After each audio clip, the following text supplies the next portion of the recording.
There is nothing more tantalizing to the human species than a good mystery. Thrillers in the forms of novels, movies, and even campfire tales are often consumed by the thousands who love the adrenaline rush of solving a mystery. However, some of the most pervasive mysteries are those that occur in real life, and these are the ones that are often most difficult to solve. So today, here at Unexplained Mysteries, we'll be taking a look at mysterious discoveries. Jose Bonilla observation. On the 12th and 13th of August 1883, an astronomer at a small observatory in Mexico made an extraordinary observation. While observing sunspot activity, Jose Bonilla saw around a legion of objects, each surrounded by a vapor passing across the face of the sun. He was able to take a few photographs, exposing the photographic plates at around 1/100th of a second, a particularly fast shutter speed for something so far away. These would come to be the earliest photos of an unidentified flying object. There were many suggestions on what these flying objects could be. Bonilla himself never actually put forward his own explanation, and a few years later, the journal in which Bonilla's photos were published, something far more straightforward was suggested. This included things like migrating animals or even insects. Others have gone on to suggest that the objects were extraterrestrial in nature, and in their shapes, flight approach, and numbers could well have been an army of alien craft. What scientists eventually came to surmise, however, was something far more terrifying: an extinction event in totality for all life on this planet. Scientists estimate that the objects ranged in size from 50 to 800 meters and were breakaways from a large parent meteor. That parent comet was around the same size as Halley's Comet, weighing well over 1 billion tons. Not only that, but the objects were around 600 kilometers to 8,000 kilometers away from colliding with Earth. In astronomical terms, this is equivalent to a bullet grazing your head so close it shaves off some of your hair. So, if a collision had occurred, what would have been the result for us? Bonilla observed these objects for about 3.5 hours over 2 days. There was an average of 131 objects per hour, and a total of 3,275 objects in the time between observations. So, if they had collided with Earth, we would have had 3,275 Tunguska events in 2 days. The Tunguska event refers to a huge explosion caused by a meteoroid impact in northern Russia. It flattened an estimated 80 million trees over 830 square miles, with its power around 3 times that of the Hiroshima nuclear bomb. Clearly, one of those impact events is bad enough, but over 3,000 all within a couple of days, that is one visit from outer space that planet Earth is happy to have missed. Scientists claim to have found the first known extraterrestrial protein in a meteorite. This year, researchers were happy to discover that we may have uncovered a vital clue that points towards life elsewhere in our solar system. By using new techniques in analysis and research, scientists believe that they could have found a type of extraterrestrial protein that was hidden in the middle of a meteorite that fell to Earth only 30 years ago. If the findings are accurate, then this would mean that it is the first ever protein that did not come from Earth to ever be discovered. Over the last number of years, researchers have come across a number of meteorites and other bits of space debris that have shown to hold elements and materials that belong to what we consider to be the fundamental building blocks of life. These materials include ribose, amino acids, as well as cyanide, and this specific discovery showed signs that the meteor held amino acids. The research team was led by the physicist Malcolm McGeoch, who works for the X-ray source supplier Plex Corporation, and they aimed their search in discovering vital life-building materials in meteorites. By using complex, modern examination techniques, the team discovered what they believed to be a protein string in the meteorite known as ACFA 086. The apparent discovery of protein within the meteor that was originally found in 1990, it is just one more part of the growing tapestry of evidence of life outside of our own planet. An astronomer and chemist of CSIRO Astronomy and Space Science in Australia, who didn't work on the project, said, "In general, they're taking a meteor that has been preserved by a museum and has been analysed previously, and they are modifying the techniques that they're using in order to be able to detect amino acid inside of this meteor, but in a higher signal ratio. To summarize the team's findings, the research results showed that the glycine amino acid found in the meteorite was bound to other elements like iron and lithium. What they ultimately found was that glycine wasn't isolated from the protein, but was part of it. This new type of protein was dubbed protein hemolithin.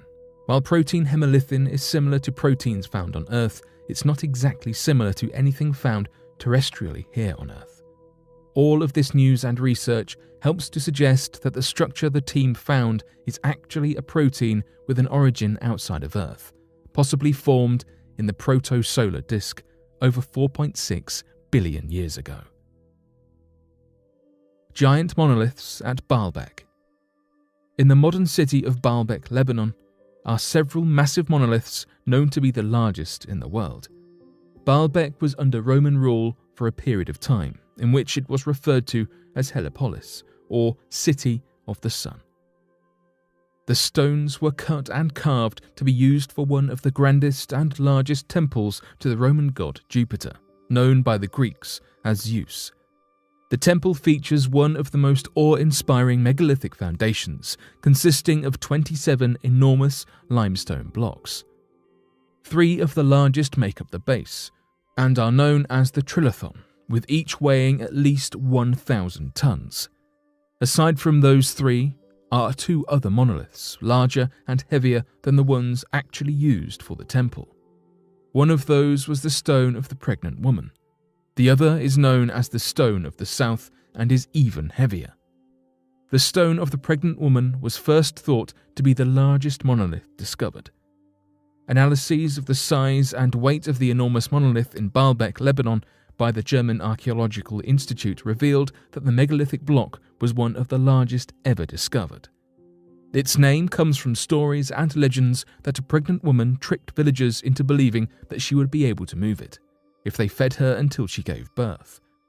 Other stories say that the name comes from legends that pregnant jinn were assigned the task of cutting and moving the stones.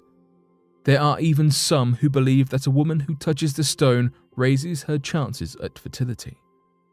The blocks originated from a limestone quarry nearby. The monoliths are thought to date back at least 2,000 years, or to around 27 BC. Although they were probably intended to be used for a temple to Jupiter, these stones never made it to the building, laying at a distance of 900 meters away from the Heliopolis temple complex. Experts believe this is because they turned out to be too heavy to transport. Researchers also discovered later that a crack in the Stone of the Pregnant Woman must have been the reason why it, specifically, was never transported. The Stone of the South was discovered after the Stone of the Pregnant Woman, as it rests underneath the latter and was mostly buried under a few feet of dirt. The Stone of the South is now the largest known ever carved by human hands, at 1,242 tons. These monoliths are thought to have probably been cut in the same way as the masonry used in the Pont de Garde, a Roman aqueduct in southern France. Each piece would have been split from a larger expanse of limestone along natural fissures. Because they would have been too heavy to lift, they were likely pulled using a capstan, like a human-driven winch, or using a sledge. Despite these stones being a possible disappointment to their carvers, as they turned out to be useless for the purposes of the temple, the Stone of the Pregnant Woman and the Stone of the South both set a world record for the biggest boulders ever discovered. Who is Harry's father? Princess Diana admitted that she had an affair with Major James Hewitt that lasted from 1986 to 1991. This affair occurred at the same time as Prince Charles was cheating on Diana with Camilla Parker Bowles, his current wife. Diana and James met at a courtier's cocktail party. She asked him to give her horseback riding lessons, and their relationship quickly progressed from there. Apparently, it was Diana who initiated the affair one day, telling him that he gave her strength and she hated not being with him. James often snuck into Kensington Palace since Diana and Charles had separate bedrooms. He soon became a regular guest whenever Charles left on trips. Even Diana's sons, William and Harry, grew very fond of James because he was there so often. Ken Worf, Diana's former protection officer, wrote a book called Diana, Closely Guarded Secret. In the book, Ken called James a womanizer who gave Diana the attention and affection she so badly desired. He said that Diana would sometimes meet James at a cottage that belonged to James's mother, and Ken could hear them together. James says that the two would simply have dinner and relax together, just enjoying each other's presence. Their relationship slowed down in 1989 when James was sent to Germany, even though Diana attempted to pull strings so he would not have to go. They rekindled their romance in 1990 before he was deployed to serve in the Gulf War. Diana could tell James was serious about their relationship from the way he spoke in his letters. She began to pull away from him, and they finally split up for good in 1991. It has been said that James Hewitt might be Prince Harry's father ever since their affair became public, though James has denied this accusation. He believed that people were only spreading rumours because it would sell papers. Ken has also said in his book that this accusation is nonsense because the timeline does not add up. Diana and James did not meet until 2 years after Harry was born. People often like to point out that Harry has red hair like James, but Ken is quick to remind people in his book that Harry's red hair comes from Diana's side of the family. Ulfbert Viking Sword. A series of swords have sparked conversation amongst various scientists, historians, skeptics, and believers alike for years. The Ulfbert Viking swords have been traced back to the Vikings, but appear to have been made through modern techniques, making them thousands of years ahead of their time. Many say they are the swords made from technology of the future, as even today we are unsure how these steel swords were made by such ill-equipped societies. These swords were used in battle from 800 AD to 1100 AD. Despite this long period, they were a scarce sight, with very few warriors being believed to have used these swords. After 1100 AD, the Ulfbert are believed to have been largely untouched until they were uncovered in Europe an estimated 1,000 years after their initial creation. The Ulfbert swords have been dubbed such due to the inscription alongside the blade, though no one knows why this sword, term, or even possible acronym has been engraved on the sword. In medieval written texts, there is no evidence of Ulfbert being used, adding to the speculation. Some believe it is a name of a place, a potential city of origin, and some think it was simply a mark of authenticity and quality in older historical periods. The aim of an ironsmith was to produce a steel that would not bend or break, a steel that could be sharp but not delicate. This was evidently achieved in the making of the Ulfbert swords. More recently, scholars have researched the etymological root of Ulfbert, concluding that it is a Frankish name. Furthermore, the cross on the sword connotes a religious connection, more specifically to the Roman Catholic Church. This research is highly complementary, as the Church oversaw the Frankish Empire in the Middle Ages, so a strong connection being made between the Frankish roots of Ulfbert and the Roman Catholic cross is logical. Another key aspect to these swords you don't want to miss is the Greek cross appearing before the name. Typically, a placement of a cross before a name was reserved to indicate a bishop or abbot. This has led many researchers to suggest that Ulfbert is the name of either a bishop or abbot, and others have put forward the idea that Ulfbert could be the name of a monastery. So far, 44 Ulfbert swords have been examined and determined to be 100% steel, and only 170 swords have been proven to be Ulfbert at all. As with any object of such high status, copycats have occurred. Objects that bear a strikingly similar resemblance to these marvellous swords have ultimately been branded mimics. So where does the magic happen? The bizarre aspect to these battle swords is that they excel what we know to be possible for the time period in which they were created. How did Vikings create swords that were clearly so strong without the facilities to do so? The vast majority of swords we associate with the Viking period were characteristically low in carbon and full of impurities, aspects of the ore that weaken the metal. Throughout the medieval period, it was not physically possible to remove ore from the steel. The equipment we use today simply wasn't available. The process involved heating a metal to north of 3,000 degrees in order to add carbon and remove impurities, though fires alone simply are not hot enough to do this. It is believed that the Vikings would attempt to hammer out impurities, though this simply wasn't effective. Yet the Ulfbert steel is more similar to modern-day steel objects than those of the medieval period. When compared against 21st century steel and other medieval steel, the Ulfbert swords showed a far purer product, with the carbon content reaching 3 times higher than anticipated. This indicates that Ulfbert is, at a minimum, 1,000 years more advanced than it should be. Whether you wholeheartedly believe in magic or simply find these historical pieces curious, the strange backstories certainly do invite plenty of questions. This strange footage has just been uploaded to social media, showing what appears to be a laser beam setting a small area of the ground on fire. The footage was sent to us from someone who lives in Chile and said that a beam of energy could be seen coming from the sky. Oddly enough, this isn't the first time that something like this has been captured on camera, and it's caused various people to put forward their theories as to what this could be. One idea that was put forward was that this was an energy beam and could have come from a military aircraft. Although this sounds like something from a movie, the United States Department of Defense spends over $1 billion annually on developing directed energy or concentrated electromagnetic energy weapons. Those who live in the area said that whatever created this beam of energy must have been extremely powerful, as when residents went to the area where the beam hit, it was revealed that there was a hole in the ground.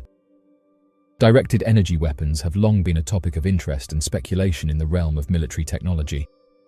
These advanced weapons systems, which harness and direct concentrated energy beams, have the potential to revolutionize warfare and reshape the dynamics of conflict. The Pacific Fleet of the US Navy has recently announced that it has successfully conducted a test on a new high-energy laser weapon that has the capacity to take down aircraft mid-flight. According to a statement released by the Navy, the USS Portland, an amphibious transport dockship, has successfully utilized a high-energy class solid-state laser system to disable an aerial drone aircraft. The Navy has provided images and videos showcasing this system-level implementation. The visuals depict a laser emitting from the surface of a military vessel. Brief video excerpts illustrate an object, presumably a drone, catching fire.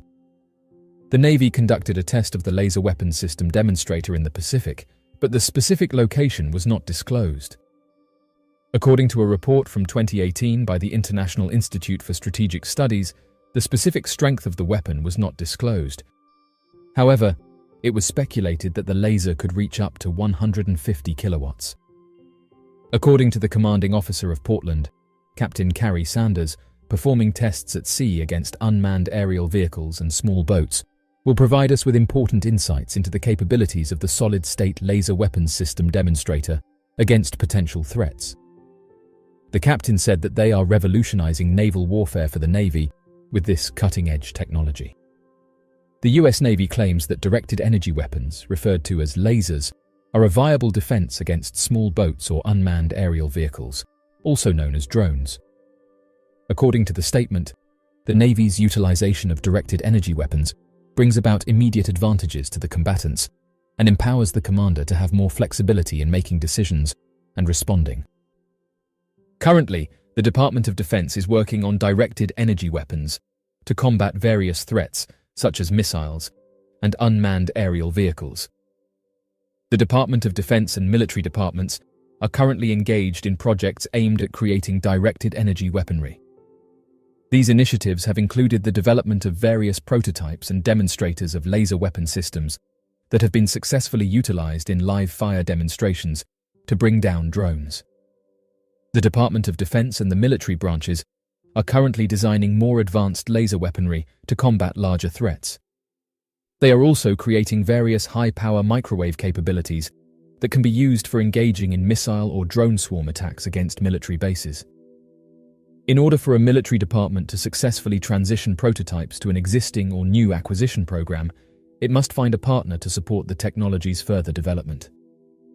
The Army has created a detailed plan that outlines the roles of stakeholders and schedules for the building of supporting activities. Although the Navy has successfully fielded multiple directed energy weapon prototypes and identified potential transition partners, they lack documented transition agreements. Meanwhile, the Air Force has not prioritized the establishment of transition partners, making future planning even more difficult. Failure to take these transition planning steps can result in misaligned directed energy weapons that may not meet operational needs and put both the Navy and Air Force at risk. Directed energy weapons encompass a range of technologies that generate and focus various types of energy, such as lasers, microwaves, or particle beams, to damage or destroy targets. Unlike traditional kinetic weapons, which rely on projectiles or explosives, directed energy weapons rely on the transfer of energy to disable or neutralize threats. The energy beams emitted by these weapons can be precisely aimed and controlled, offering advantages in terms of accuracy, speed, and potentially reduced collateral damage. One of the key advantages of directed energy weapons is their speed of engagement.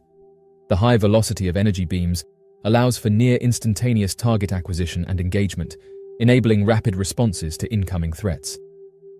This can be particularly valuable in scenarios where time is critical, such as in intercepting missiles or drones. Additionally, directed energy weapons offer extended operational capabilities.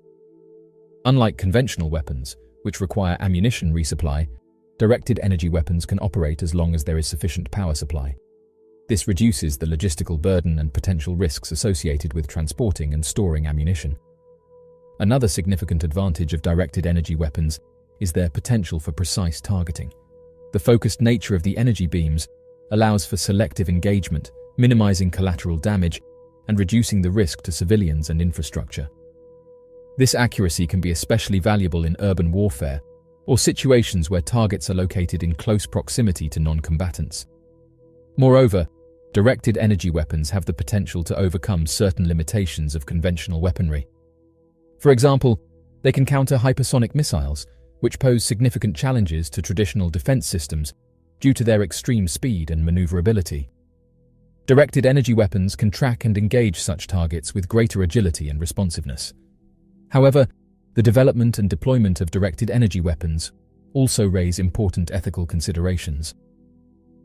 The potential lethality and range of directed energy weapons may present challenges in distinguishing between combatants and non-combatants, raising concerns about the risk of unintended casualties and violations of international humanitarian law. Additionally, the long-term effects of directed energy beams on human health and the environment require careful evaluation. Another consideration is the potential for escalation and arms race dynamics. The deployment of advanced directed energy weapons could lead to a race for more powerful and sophisticated systems, increasing the risk of military confrontation and destabilizing the balance of power between nations. Furthermore, the effective use of directed energy weapons relies on robust and secure command, control, and communication systems.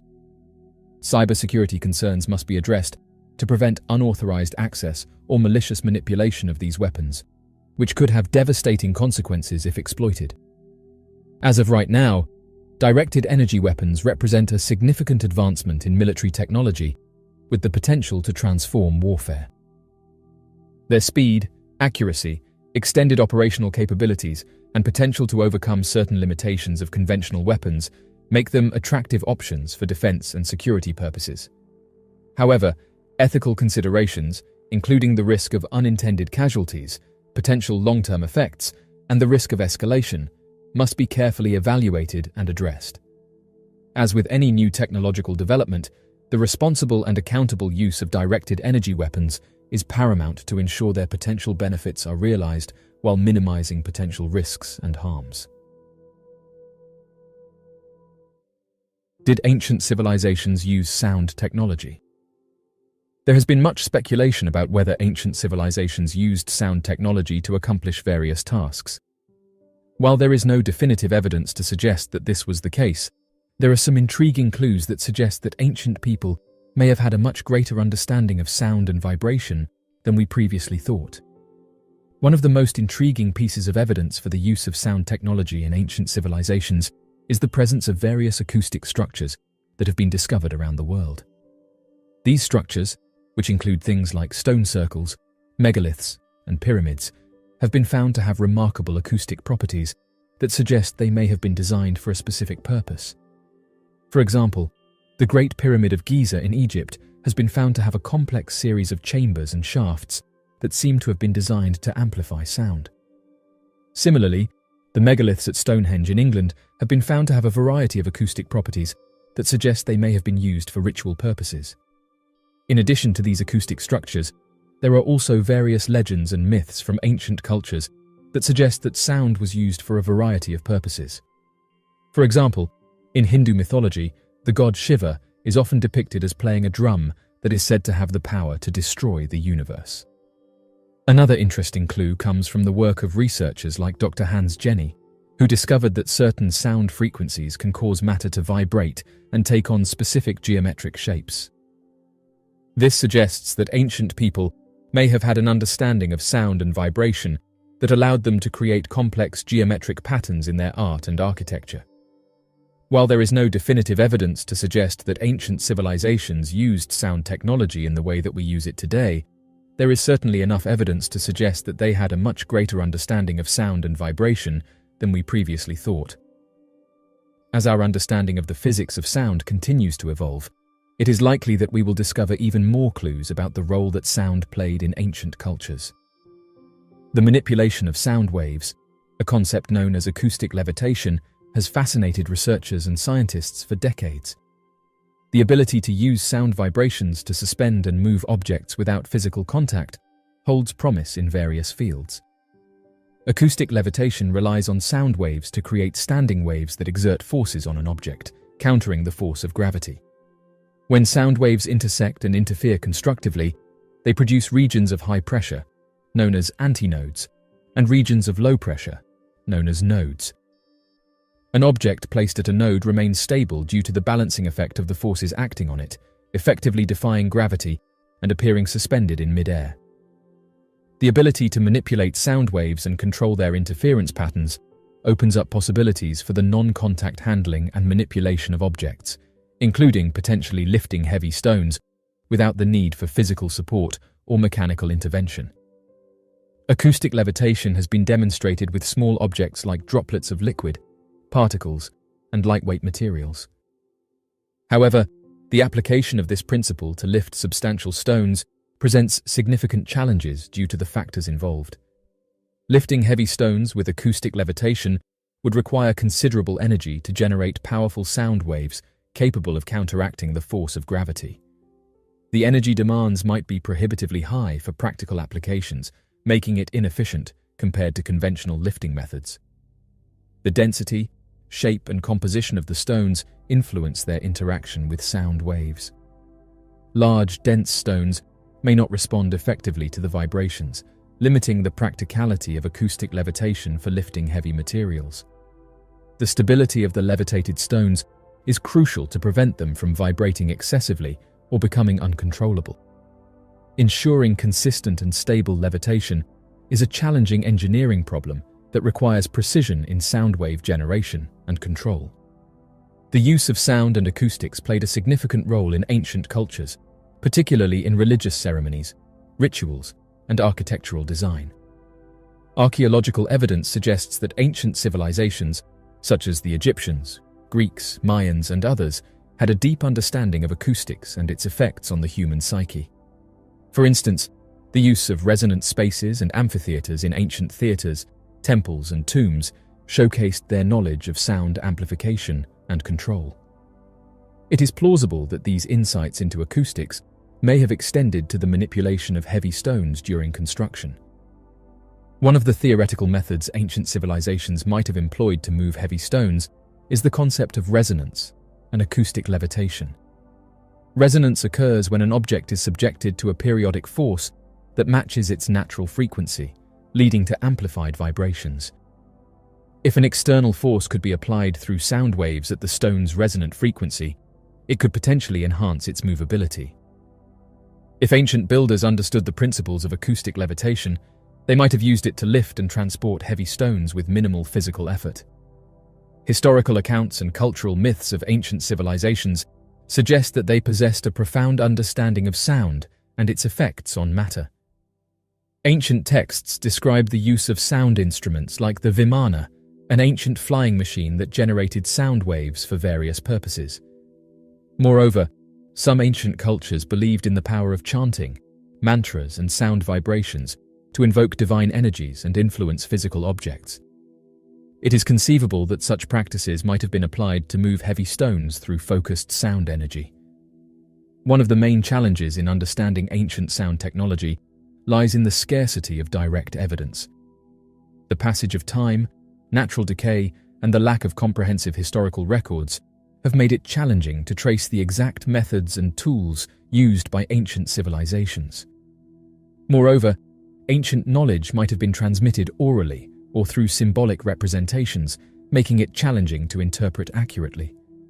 It is possible that ancient sound technology, if it ever existed, has been lost over the millennia, leaving us with tantalizing clues, but no definitive answers.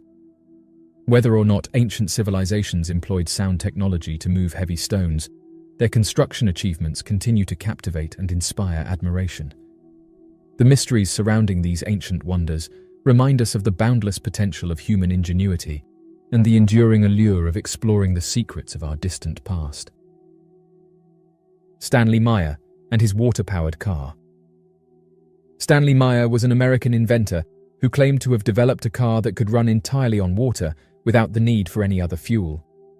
His invention, known as the water fuel cell, was said to use a process known as electrolysis to separate water molecules into their constituent parts, hydrogen and oxygen, which would then be used to power the car's engine. Meyer's claims were met with both excitement and skepticism. Stanley Allen Meyer, born on August 24, 1940, resided primarily in East Columbus, Ohio throughout his life. However, he relocated to Grandview Heights, where he completed his high school education. Despite being a religious individual, Meyer possessed a strong passion for innovation. Following his graduation, he pursued a brief military career before briefly considering enrollment at Ohio State University. Stanley Meyer, throughout his life, possessed numerous patents in various domains such as banking, oceanography, cardiac monitoring, and automobiles. Among all of Meyer's patents, the one that garnered the most attention and sparked controversy was the invention of a water-powered car.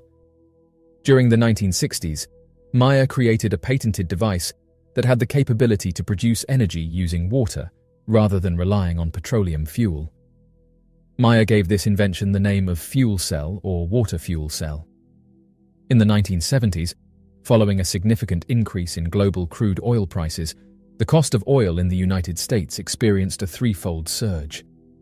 Consequently, the consumption of fuel became much more expensive, resulting in a complete plummeting of car sales.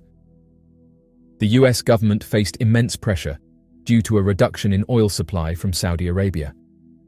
As a result, numerous companies faced bankruptcy, and the American automotive industry suffered a substantial blow.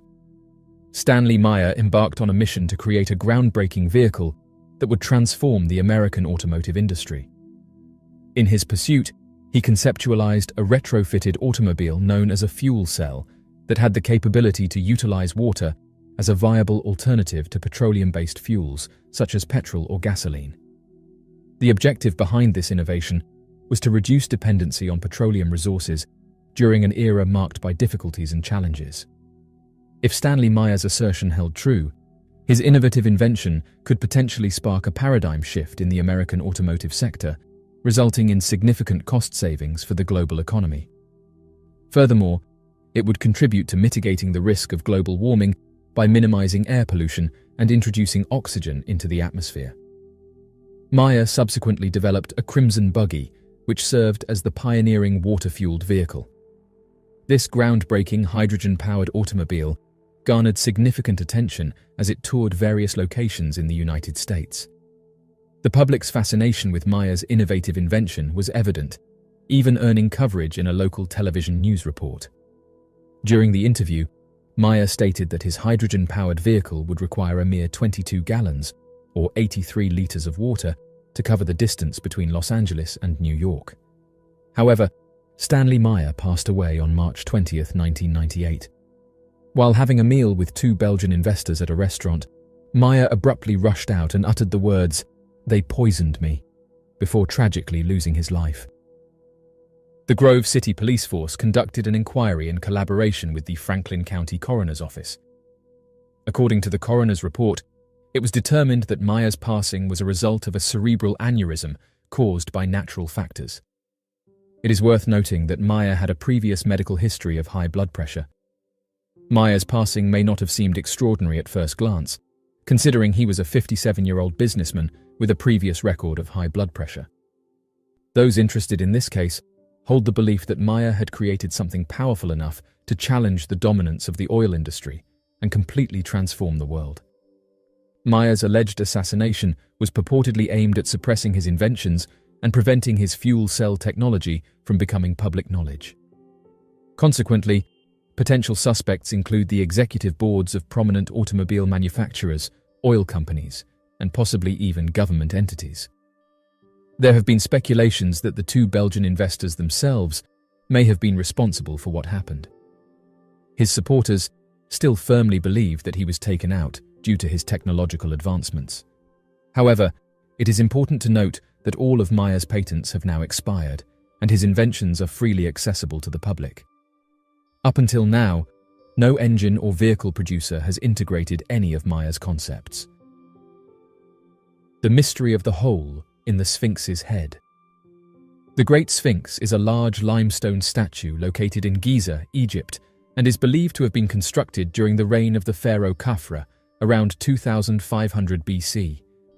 While the Sphinx has been an enduring symbol of ancient Egypt for centuries, it remains shrouded in mystery, with many unanswered questions surrounding its construction and purpose. One of the most intriguing features of the Sphinx is the large hole in its head, which has puzzled researchers and enthusiasts for decades. Some have suggested that the hole was created intentionally as part of the Sphinx's design, while others believe it may have been the result of weathering or erosion over time. One theory suggests that the hole was used as a receptacle for a sacred object or relic, possibly a crystal or gemstone, that was used in ancient rituals or ceremonies.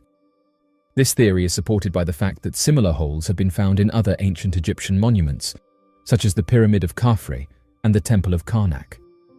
Another possibility is that the hole was used for astronomical observations, as it aligns perfectly with the constellation of Leo during the summer solstice.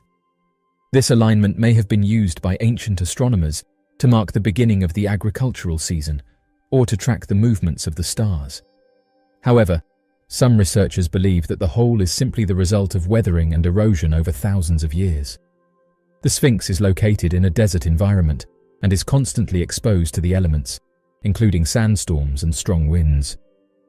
Over time, these forces may have eroded the limestone and created the hole. Despite the numerous theories and speculations surrounding the hole in the Sphinx's head, no definitive answer has been found. The mystery surrounding this enigmatic statue continues to captivate researchers and enthusiasts and may never be fully solved. As of right now, although various photographs have been presented which shows a hole going directly into the head of the Sphinx, it remains a fascinating and puzzling aspect of this ancient monument.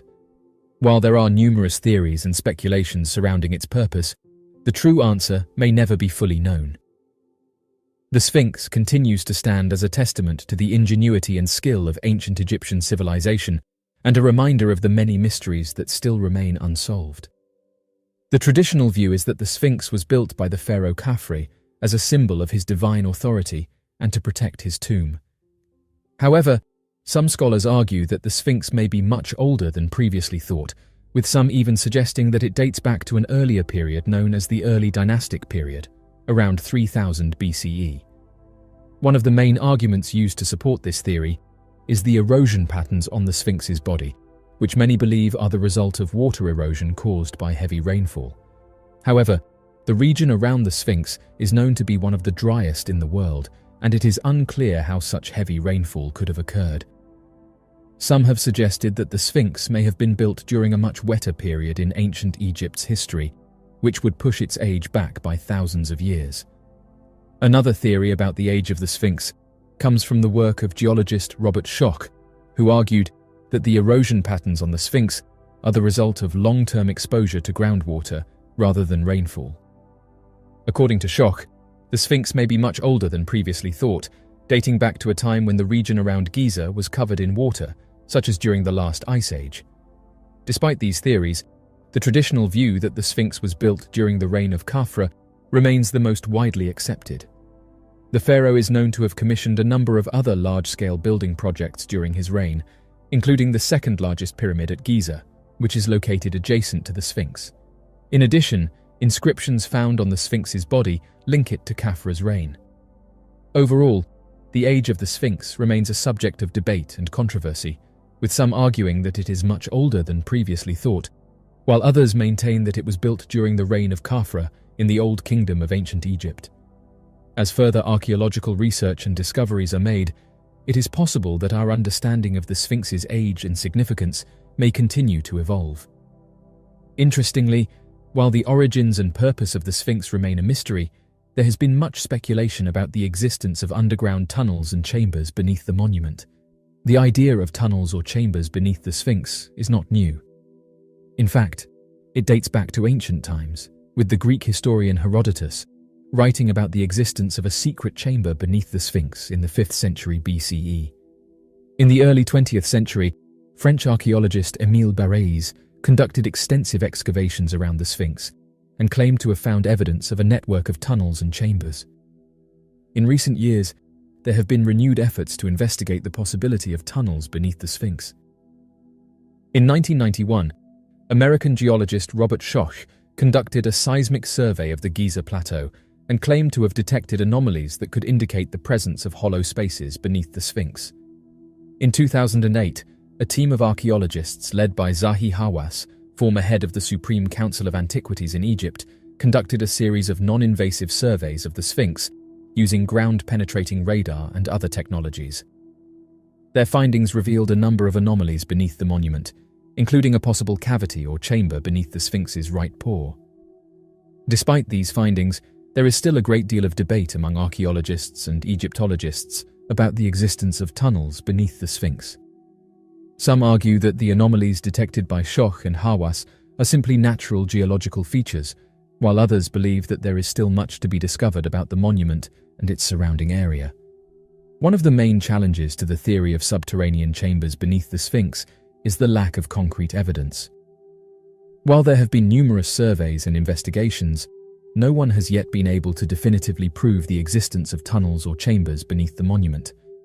Additionally, the Giza Plateau is known to have a complex system of underground water channels, which can sometimes create false readings on seismic and radar equipment. As of right now, the theory of tunnels and chambers beneath the Great Sphinx is a fascinating topic. While there is some evidence to support the idea, there is also a great deal of skepticism and debate within the archaeological community. Until more concrete evidence is uncovered, the mystery of the Sphinx and its potential subterranean passages will remain unresolved. What happened to the Rapa Nui civilization? The Rapa Nui civilization, also known as the Easter Island civilization, is one of the most fascinating mysteries of human history. The Rapa Nui people were the original inhabitants of Easter Island, a small island located in the middle of the Pacific Ocean. This civilization flourished for centuries, leaving behind an incredible legacy of stone statues known as moai. However, the civilization suddenly collapsed, leaving behind only ruins and unanswered questions. The exact cause of the Rapa Nui collapse is unknown, but many theories have been proposed. One popular theory is that the Rapa Nui people deforested their island, leading to soil erosion and the extinction of many plant and animal species. The lack of resources ultimately led to a collapse of their society. Other theories suggest that the Rapa Nui people may have been victims of overpopulation, disease, or conflict with neighboring tribes. Regardless of the cause, the legacy of the civilization continues to fascinate people today. The moai, which are massive stone statues weighing up to 75 tons, continue to attract visitors from all over the world. The moai are a testament to the incredible skill and artistry of the Rapa Nui people, as well as their determination to leave a lasting legacy. In recent years, efforts have been made to better understand the Rapa Nui civilization and their legacy. Archaeologists and historians have worked to uncover new evidence and shed light on the mysteries of their society. Additionally, efforts have been made to preserve the moai and other cultural artifacts of the Rapa Nui people. As of right now, This civilization is a fascinating and mysterious part of human history. The collapse of their society remains a mystery, but their legacy lives on through the incredible Moai statues that they left behind. The mystery of the Aboriginal fairy circles. Aboriginal fairy circles, also known as grass circles, are circular patterns of bare earth surrounded by rings of grass or vegetation, found predominantly in the grasslands of the Western Australian outback. These mysterious patterns have long been a source of fascination for researchers, and many theories have been put forward to explain their formation. The fairy circles range in size from a few centimeters to several meters in diameter, and they are evenly spaced, forming a pattern across the landscape. The circles are typically surrounded by a ring of tall grass, with the ground inside the circle appearing to be barren and devoid of any vegetation. The circles are often found in areas where the ground is hard and compacted, making it difficult for plants to take root. One of the most popular theories for the formation of fairy circles is that they are the result of termite activity. It is believed that termites create the circles by burrowing underground and feeding on the roots of the grass, causing the grass to die and leaving a circular patch of barren earth. However, this theory has been challenged by researchers who argue that the distribution of the circles is too regular to be the result of random termite activity. Another theory suggests that the circles are created by plants competing for limited resources such as water and nutrients. This theory proposes that the circles are created when plants release chemicals into the soil that inhibit the growth of other plants, creating a ring of barren earth around the plant. A more recent theory proposes that the fairy circles are the result of water movement and redistribution in the soil. According to this theory, water accumulates in the center of the circle, creating a wet zone that is conducive to plant growth. The roots of the plants growing in the wet zone then draw water away from the outer edge of the circle, creating a ring of dry earth. Despite the many theories put forward to explain the fairy circles, their true origin remains a mystery. Some researchers have suggested that the circles may have a cultural significance for Aboriginal communities in the region, and that they may have been used for ceremonial or spiritual purposes. As of right now, the Aboriginal fairy circles remain a fascinating and mysterious phenomenon that continues to intrigue researchers and the public alike. While several theories have been proposed to explain their formation, none have been definitively proven, leaving the true origin of these intriguing patterns a mystery. The mystery of the pirate utopia. The idea of a pirate utopia, a society where pirates could live freely and equally, has long captured the imagination of people. One such legendary pirate utopia is Libertalia, located on a small island off Madagascar. Though many details of the story are likely embellished or entirely fictional, the legend of Libertalia is still fascinating. According to the legend, Libertalia was founded by a French pirate named Captain Misson, who gathered a group of pirates and sailors who shared his ideals of freedom, democracy, and equality. Misson envisioned a society where everyone had an equal say and an equal share of the wealth. Women were also said to be treated equally in Libertalia, a highly unusual concept for the time. The pirate utopia of Libertalia was said to have been located on the island of Sainte Marie, off the east coast of Madagascar. The island was a popular spot for pirates in the late 17th and early 18th centuries, as it was well positioned for raiding passing ships. The pirates reportedly built a community with well-organized laws and a democratic government, where disputes were settled by a vote of the people. While the story of Libertalia may sound like a romantic pirate fantasy, there is some historical evidence to support its existence. The first known mention of the pirate utopia comes from the book A General History of the Pirates, by Captain Charles Johnson, published in 1724. However, many historians believe that the story is a work of fiction, or at best a highly embellished account of pirate life. Despite the lack of evidence, the story of Libertalia has continued to capture the public imagination. In recent years, there has been renewed interest in the legend, with books, articles, and even a video game exploring the idea of a pirate utopia. Some have even suggested that the story of Libertalia may have inspired real-life attempts at creating utopian societies, such as the 19th century Oneida community in New York. Supernatural large black cats. In recent years, reports of large black cats have begun to surface all across the United Kingdom. Some believe that the cats are supernatural, shadowy beasts that can appear and disappear in a moment's notice, whereas others believe that they're an invasive species growing across the United Kingdom that the government is purposefully trying to cover up for reasons not entirely known. Regardless of the cause of these rising witness reports, it appears that the sightings have remained largely consistent and are growing across the entirety of the United Kingdom. Many theories and myths have popped up surrounding the idea that a rich private collector could have been illegally importing the creatures that soon found themselves freed all throughout the region, a theory that would explain quite reasonably how the beast came to be and why it would be in the open rural areas where the creatures are commonly reported.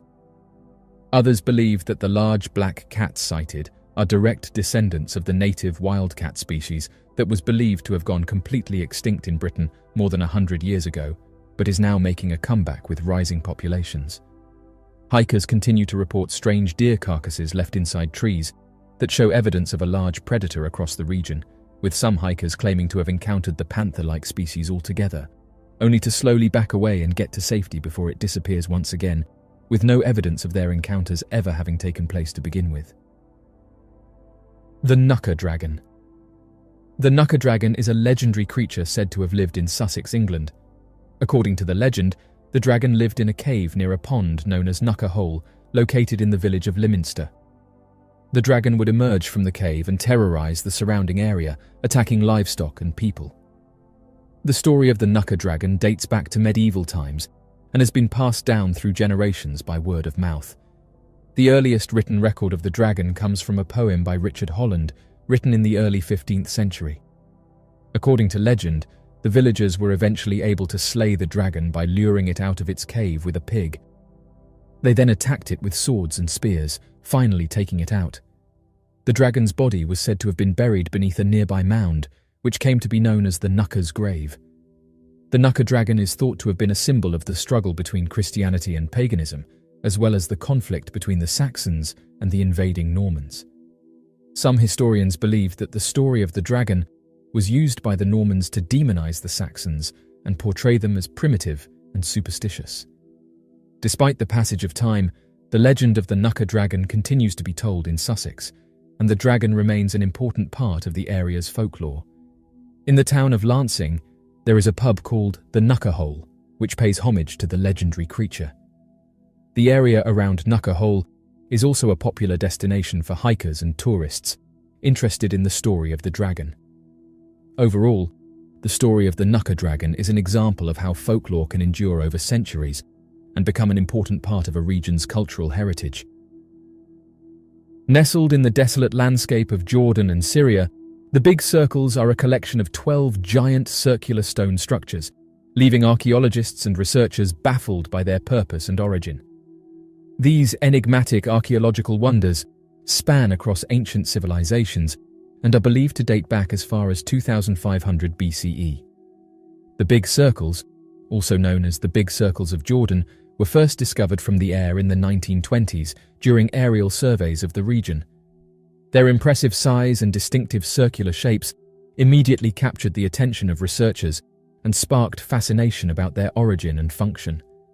These mysterious structures are spread across parts of Jordan and Syria, with the majority located in Jordan's arid and sparsely inhabited desert regions. The Big Circles vary in size, with diameters ranging from approximately 200 to 400 meters. Constructed using large stones placed in circular formations, these monuments are characterized by their scale and precision, attesting to the remarkable engineering and architectural abilities of the ancient civilizations that built them. The origins of the Big Circles have been linked to prehistoric times, possibly dating as far back as the Bronze Age, around 2500 BCE. Theories suggest that they were built by various ancient cultures, including the early Bronze Age civilizations of the Levant, who inhabited the region during that time. The purpose of these structures remains a subject of speculation. Some researchers propose that they were used for astronomical observations or as calendrical markers, given their alignment with celestial events and solstices. Others suggest that they served as ritual sites, possibly linked to burial practices or religious ceremonies. The Big Circles are not isolated monuments, but rather part of a larger network of ancient cultural and architectural achievements in the region. The landscape is dotted with other intriguing structures, such as dolmens, cairns, and standing stones, further adding to the mysterious allure of the area.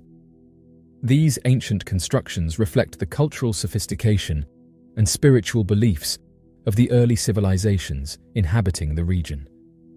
Their massive scale and precise alignments speak to the reverence these ancient cultures had for celestial events and their relationship with the cosmos. Deciphering the purpose and function of the big circles poses significant challenges for researchers.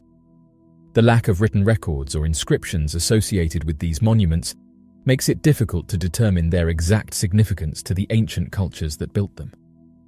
Furthermore, the ancient civilizations that created the big circles have left little other evidence of their existence, making it challenging to place the monuments within a broader cultural context. Theories about their purpose remain speculative, and researchers continue to grapple with questions about the motivations behind their construction. The preservation of the big circles and their cultural heritage is of paramount importance. These ancient structures are vulnerable to erosion, vandalism, and encroaching development. The Jordanian government and archaeological institutions have taken steps to protect and conserve these archaeological wonders, recognizing their significance to the country's heritage. Educational initiatives and sustainable tourism practices have also been implemented to raise awareness about the cultural importance of the big circles and promote responsible visitation to these ancient sites.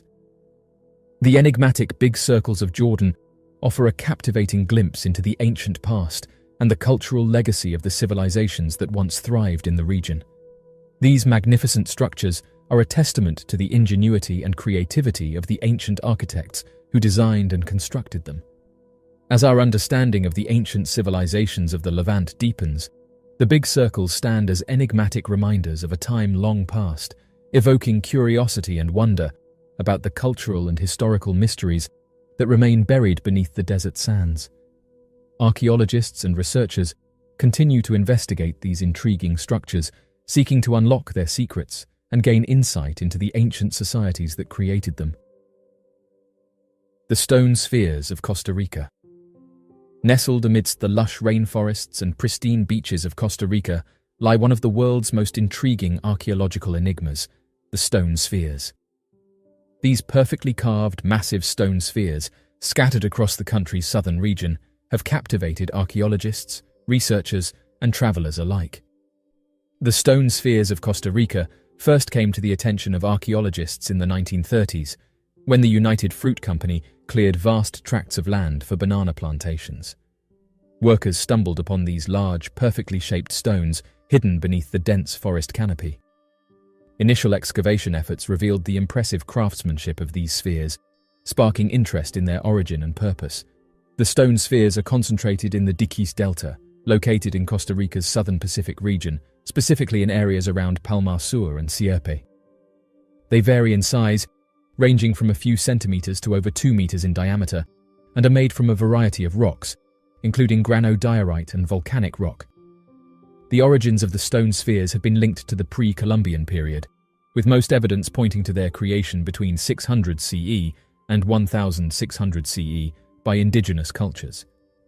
The exact purpose of these spheres remains a subject of speculation, as no written records or inscriptions have been found to provide definitive answers.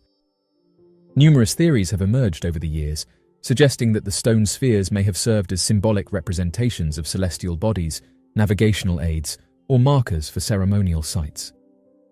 Their perfect spherical shapes and alignment with celestial events have led some to propose that they had astronomical and calendrical significance in ancient cultures. The stone spheres of Costa Rica exhibit remarkable engineering and artistic skill, especially considering the tools available to ancient artisans.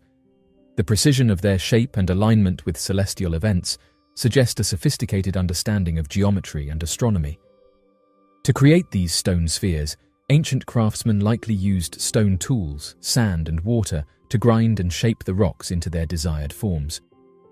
The sheer scale and precision of these spheres showcase the high level of craftsmanship and dedication invested in their creation. In recognition of their cultural significance and the need for preservation, the stone spheres of Costa Rica were designated as a United Nations Educational Scientific and Cultural Organization World Heritage Site in 2014. This recognition highlights their importance not only to Costa Rica's heritage, but also to humanity's understanding of ancient civilizations and their cultural achievements. Despite their status, the stone spheres face conservation challenges due to factors like urban development and vandalism. Rising sea levels and increasing rainfall can accelerate erosion and threaten the integrity of these ancient artifacts. Additionally, encroaching development poses a risk to the sphere's preservation, as some of these sites are near urban centers and tourist attractions. Efforts by the Costa Rican government and local communities are underway to protect and preserve these cultural treasures. Educational initiatives and sustainable tourism practices aim to raise awareness about the significance of the stone spheres and promote responsible visitation to these archaeological sites. Despite significant research and archaeological investigations, many questions about the stone spheres of Costa Rica remain unanswered.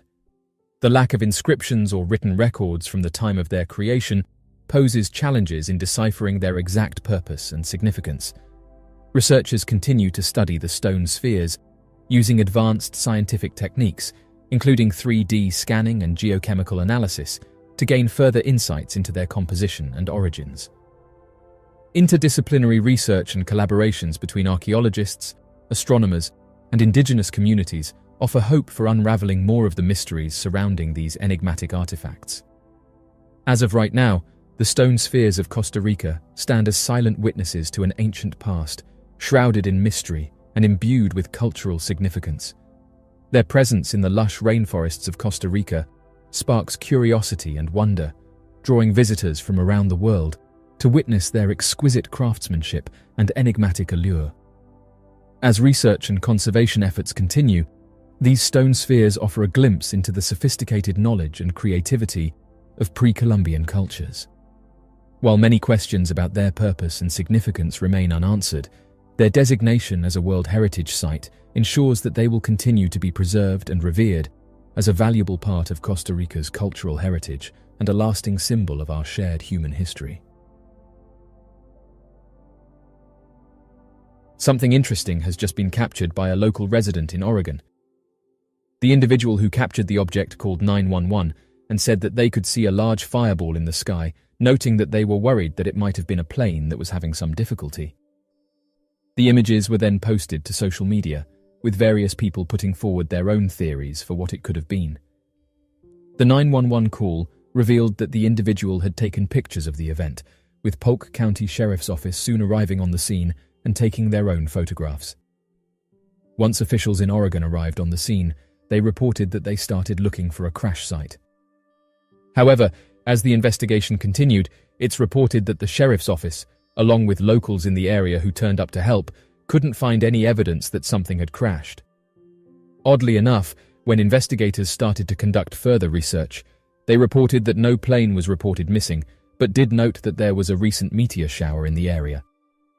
The Polk County Sheriff's Office said the following: "That's what it was more likely attributed to, or what was seen. Although we're not 100% sure." End quote. The mysterious object was first seen at around 4:50 in the afternoon, but the Sheriff's Office said that their helicopter searches turned up nothing. The size of a meteor that NASA or any other space agency can detect depends on a variety of factors, such as the sensitivity of their detection instruments, the distance between the meteor and the Earth, and the speed and trajectory of the meteor. NASA has a program called the Near-Earth Object Observations Program, which is designed to detect, track, and characterize asteroids and comets that could potentially pose a threat to Earth. The program uses a combination of ground-based telescopes and space-based instruments to search for these objects. Generally, NASA and other space agencies can detect meteoroids as small as a few millimeters in size using ground-based telescopes, but they typically focus on detecting larger objects that could potentially pose a threat to Earth, such as those larger than 140 meters or 459 feet in diameter. However, it's worth noting that not all meteors are detected before they enter Earth's atmosphere. Small meteoroids can enter the atmosphere undetected and produce visible meteor trails, also known as shooting stars. These are usually harmless and pose no threat to Earth. Authorities further reported that after several investigations had taken place throughout the area, utilizing helicopters and people on the ground, there was no sign of the fireball, and also no impact site that would help them positively identify what the object was. The sheriff's office posted on its Facebook page and reached out to the public, saying that they did not know the exact location of where this happened. What's strange is that this isn't the first time that one of these strange fireballs has been witnessed in the sky. Oddly enough, other residents have said that while seeing these strange objects, they've also heard mysterious booms and questioned whether jets had been scrambled to investigate whatever these objects are. As many have reported, these strange fireballs have been seen above various countries, and in most of these cases, the strange objects have prompted police to investigate the sighting further. Many have said the same thing, suggesting that the fireball is an aeroplane that was in trouble, but some have disputed this, saying that although planes do fly over most of these regions, a lot of the time one didn't fly over at the specific time that the object was seen. As of right now, people are still speculating as to what these objects are and where they're coming from. The Central Intelligence Agency has recently declassified decades' worth of documents that looked into mysterious aircrafts. This caused excitement among amateur researchers, with them saying that those who've looked into these sightings have known about them for years. There's been approximately 2,700 documents that have been uploaded online, most of which detail the government's involvement with strange aircrafts. Those who've spent years researching this topic have said this is direct proof that the government is interested in this topic, and that it shows they've set aside large budgets to investigate what they are and how they're able to achieve what they do. However, although it seemed as though the Central Intelligence Agency was giving the general public an insight into some of their documents, those who looked into the files were not impressed. Basically, people couldn't read these documents, and in some cases, all of the information had been blacked out. Many comments followed a similar theme, with online users saying what was the point in releasing these documents if you're going to cross out all of the information. The Sheffield incident. Yorkshire in England isn't known for its abundance of mysterious aircrafts, but in 1997, on the 24th of March, local police received dozens of calls saying that some sort of aircraft had crashed in the region's lonely moors. The calls mentioned a low-flying plane or aircraft that had passed overhead towards the hills and mountains before disappearing. This was then followed by a bright flash and an explosion that could be heard for miles around. With reports of a crashed air vehicle, the police immediately began a search and rescue mission. A police helicopter, along with the fire service and mountain rescue, searched the area far and wide for any sign of the downed aircraft. Similarly, a local hospital was given notice of potential casualties. Soon after, Air Traffic Control and the Royal Air Force were sent news of the crash by police. Strangely, each of the organisations reported back that they had no missing aircrafts and that no military vehicles were currently flying in the area. This then led to the use of a Royal Air Force Sea King helicopter to assist the police in their search, and yet, after covering 40 square miles with dozens of professionals and high-grade equipment, nothing was found. In response to the lack of any kind of physical debris, the police launched a phone line for reports of a crash site. Almost immediately, the phone line was inundated with callers claiming to have seen military jets, as well as some kind of mysterious aircraft.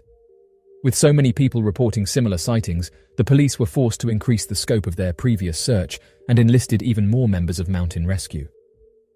Similarly, the Royal Air Force cordoned a 10-mile air exclusion zone around Howden Reservoir. Despite these efforts, nothing was recovered, and the search was called off. Yorkshire police were left confused by the lack of evidence and were unsure of how to proceed. Some members of the public claimed the sighting was the cause of a phantom ghost plane. Later in 1997, a police representative said the following: "No explanation was ever found, and we remain open-minded about what was behind the sightings." End quote. In the years following, many theories have been posited in order to uncover what really happened over Sheffield that day. Some claim a cover-up had taken place by the military, who were in pursuit of a mysterious aircraft. The crash, as the theory goes, was caused by a military jet. Since the Royal Air Force exclusion zone was put around the Howden Reservoir, this has led some to believe that the plane crashed into the water, and bodies may have been retrieved during the search. Interestingly, the event was mentioned in the House of Commons on the 23rd of March in 1998. The then Ministry of Defence stated that there had been a low-flying military exercise taking place in that area on the 24th of March of the previous year. Scientists also support this, as the Seismology Department in Edinburgh confirmed that on the 24th of March, 2 sonic booms took place at 9:52 and 6 minutes past 10 in the evening. According to the department, these booms were likely to have been caused by an aircraft travelling at supersonic speeds or space debris burning up in the atmosphere. Still, the Royal Air Force refutes any involvement in the events described by onlookers, specifically because it was illegal to break the sound barrier over the United Kingdom. Likewise, they state that their exclusion zone was not out of the ordinary for routine search and rescue operations, and that they had no record of sonic booms by the Royal Air Force. The facts don't all seem to add up in this case, and the peculiar event that took place over the Yorkshire moors still perplexes many enthusiasts to this day. What exactly did crash near Sheffield in 1997? Many amateur researchers who've looked into this case have said that the Royal Air Force are unlikely to admit that they were involved in this strange event, and suggested that it was likely covered up by officials in the region. One user suggested that a mysterious aircraft was seen above the area, and so the Royal Air Force scrambled a couple of jets to investigate what the object was. This would explain the sonic booms that were heard in the evening. Investigations carried on and said that what most likely happened was a chase between the strange aircraft and the jets, but suggested that perhaps one of the jets malfunctioned and then crashed into the ground. Oddly enough, others who've looked into this case have said that pilots from across the world have reported the same thing, saying that when their jets get close to these objects, they start acting strange, noting that these aircrafts seem to have the ability to turn off the jet's electrics. This has caused some confusion in recent years, as the jets aren't being directly attacked, but are having some of their major functions shut down. As of right now, there's several of these documents that go into detail about mysterious aircrafts. One question that people have when it comes to these events is, why don't governments just be open and honest with the general public? The answer to that question comes down to national security. They've openly admitted that these aircrafts are a national security threat, as they've been observed outmaneuvering their jets and also making their way into restricted airspace. This brings up a variety of different questions. How are they able to do this? How can they outmaneuver our most advanced jets? How do they achieve the speeds they've been observed doing? And ultimately, who do they belong to? As of right now, we can only speculate as to what these objects are, and hope that within the near future, the public will be told more about these mysterious aircrafts. The Sumerian civilization, nestled in the fertile lands of Mesopotamia, is renowned for its pioneering contributions to human history. Among its many achievements, the Sumerians left behind intricate carvings and artifacts that offer tantalizing hints of their advanced understanding of various aspects of life. A subject of intrigue and debate in recent times has been the presence of what appear to be timekeeping devices, often referred to as Sumerian watches, depicted in these ancient carvings. Intriguing carvings and depictions found in Sumerian artifacts have captivated researchers and enthusiasts alike. Among these carvings, some appear to portray what modern eyes might interpret as wristwatches. These objects, nestled on the wrists of various figures, stand out as anomalies within the context of ancient Mesopotamia. The Sumerians were renowned for their advanced understanding of various scientific, mathematical, and astronomical concepts. They were early architects of complex mathematics, the cuneiform writing system, and even the concept of the 60-minute hour. However, the existence of wristwatch-like devices raises questions about their potential knowledge of timekeeping mechanisms that would seem technologically incongruous for their era. In the carvings, individuals are depicted with cylindrical objects resembling modern wristwatches on their wrists. These objects display circular shapes and are accompanied by peculiar appendages that suggest possible crowns or dials. The specificity of their placement and design has led to speculation that these depictions could indeed represent timekeeping devices of some kind. While the idea of wristwatches in ancient Mesopotamia may seem anachronistic, it's important to remember that ancient civilizations had various means of measuring time, often using sundials, water clocks, and celestial observations. The Sumerians, with their advanced knowledge of astronomy, might have devised mechanisms to track time with impressive accuracy, even if they differ significantly from modern wristwatches. Some scholars argue that the wristwatch-like objects may not have been intended to represent functional timekeeping devices. Instead, they suggest that these objects could carry symbolic or ritualistic significance.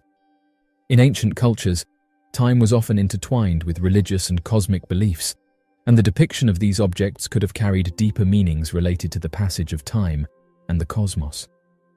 The presence of these wristwatch-like objects highlights the complexity of Sumerian culture and the intricacies of their artistic representation. Whether the carvings truly depict timekeeping devices or not, they provide a unique window into the Sumerian perception of time and the objects they associated with it. The depiction of wristwatch-like objects on Sumerian carvings remains a subject of intense debate. Skeptics argue that these objects could be simple adornments, amulets, or representations of tools unrelated to timekeeping. Furthermore, they point out the limitations of Sumerian technology in producing actual wristwatches as we understand them today. The presence of Sumerian watches on ancient carvings invites us to reflect on the challenges of interpreting artifacts from bygone eras. It underscores the delicate balance between recognizing the sophistication of ancient civilizations and avoiding the imposition of modern perspectives onto their achievements. Regardless of whether the wristwatch-like objects were functional timekeeping devices, symbols of cosmic significance, or artistic renderings, they serve as a reminder of the mysteries that linger in the shadows of ancient history. These enigmatic carvings compel us to continue our exploration of the Sumerian civilization, its beliefs, and its contributions to human progress. The Sumerians' knowledge of the cosmos. The clay disc contains a star map from ancient Sumerian civilization. The ancient Sumerians had a certain level of astronomical knowledge, as seen in their records. Unfortunately, much of this knowledge has been lost over time, and only a few fragments remain to give us a glimpse into their understanding of the universe. The Babylonian astronomical knowledge, in comparison to the later standards of Babylonian astronomy, seems relatively rudimentary. Ancient clay tablets from Babylon that have withstood the test of time since the beginning of Mesopotamian civilization document the earliest recorded instance of a total solar eclipse observed in Ugarit. The majority of our knowledge regarding their involvement in ancient astronomy comes from the Babylonian culture, which indirectly transmitted this information. In early Babylonian records, Sumerian star names are used, indicating the existence of a shared body of knowledge that was passed down through generations. A Sumerian seal depicts the sun positioned in the middle of 11 celestial objects. The Sumerians appeared to possess knowledge of the heliocentric nature of the solar system. Within certain tablets, they documented the presence of 11 celestial bodies or planets. The celestial bodies known as planets and moons, traditionally totaling 9 planets and 2 moons, have been observed. However, there is some uncertainty surrounding the exact composition and understanding of these bodies in relation to their rotation around the sun. A 12th celestial object has been discovered outside of our solar system. Scientists are currently engaged in the endeavor of identifying an entity that potentially exists in an orbit beyond the outer planets of our solar system. The knowledge of our solar system was already present among the Sumerians, who lived about 3,000 years before the ancient Greek astronomers. They recorded their understanding of the solar system on clay tablets, using cuneiform writing and illustrations. This information predates the ancient Greeks' knowledge of the subject by several millennia. The Sumerian civilization is widely regarded as the birthplace of human civilization and is recognized as the oldest in human history, with a history that dates back more than 8,000 years. This ancient settlement and civilization emerged in the region known as Mesopotamia, which encompasses present-day Iraq, parts of Iran, Anatolia, and Central Asia. The Sumerians had a highly developed culture and society, encompassing a well-established government, educational institutions, social structure, reliable food sources, religious beliefs, artistic expression, advanced mathematics, astronomy, astrology, medicine, various technologies, and numerous significant innovations. The ancient civilization developed a method of written communication utilizing wedge-shaped symbols known as cuneiform. They meticulously recorded their historical information and documents on clay tablets. Moreover, they demonstrated their innovation by creating musical instruments like the golden harp, as well as crafting exquisite jewelry, metallic objects, stoneware, and textiles. In the Sumerian cosmology, the universe was intricately woven with mythology and spirituality. The Sumerians believed that the universe was populated by a pantheon of deities who held sway over various aspects of existence. Enlil, the god of air and storms, and Anu, the god of the heavens, were just a few of the celestial beings believed to influence human affairs. The Sumerians closely observed the movements of celestial bodies, attributing significance to their positions in the sky. The cyclical patterns of the sun, moon, and stars were seen as reflections of the divine will, affecting everything from agricultural cycles to the fates of kings and kingdoms. The celestial bodies were considered divine messengers, carrying messages from the gods to the earthly realm. Ziggurats, towering stepped temples, were architectural marvels that dominated Sumerian cityscapes. These structures held profound cosmological significance, often being built with precise astronomical alignments. Ziggurats were designed to mirror the celestial order, with their corners aligned to the cardinal points of the compass, paying homage to the heavens and symbolizing the connection between the earthly and divine realms. The Sumerians believed in a hierarchical cosmic order where the divine and mortal realms were intricately interconnected.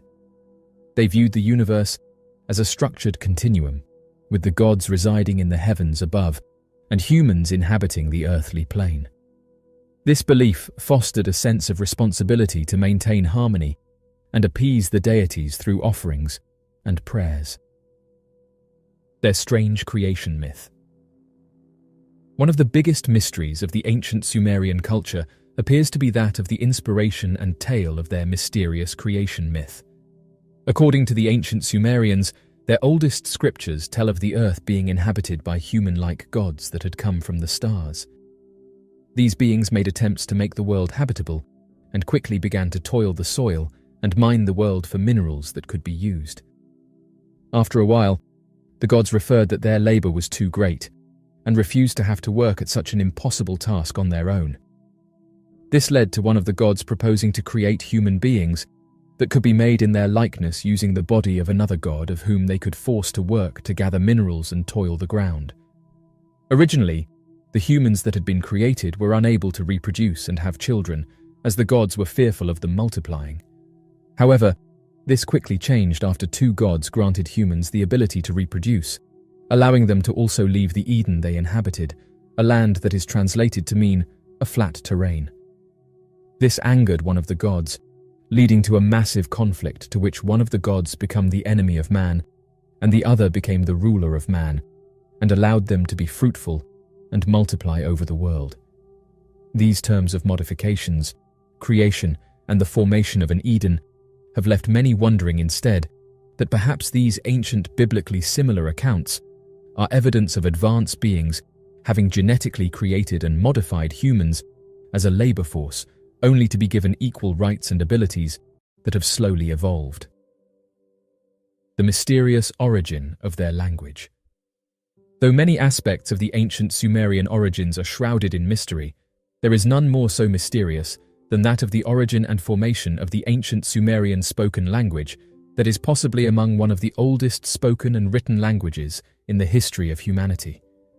When the first few written artifacts were gathered from that of the ancient Sumerian civilization, many believed that the spoken language of the ancient civilization was that of Akkadian, a language used by the Semitic people throughout the region, as the written alphabet of cuneiform seemed to have matched the Akkadian writings and styles.